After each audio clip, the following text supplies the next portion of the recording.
Can we really appreciate modern science and be a Christian? Doesn't one cancel out the other?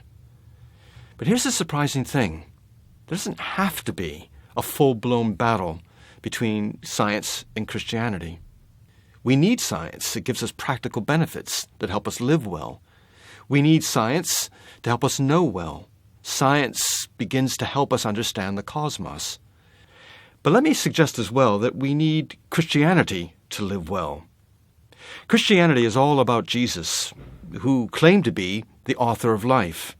If that's the case, then what he has to say about life is worth listening to. We also need Christianity to know well. We need the Bible's take on why things aren't exactly right in the world and why things aren't exactly right with us. But here's the thing. We need good science and we need good Christian thinking. Science depends upon being open-minded in order to do its investigation.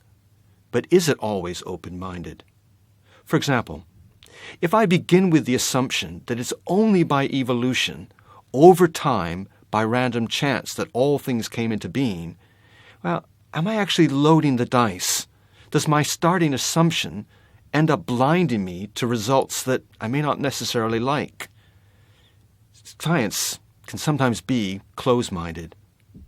Christianity needs to be good Christian thinking. Christianity depends upon saying what the Bible tells us. But do we? For example, the Bible does speak about all existence, but it doesn't always explain the particular when or how. It's more interested in the why or so what. I mustn't say more than what the Bible says, and I need to appreciate the Bible isn't a modern scientific textbook.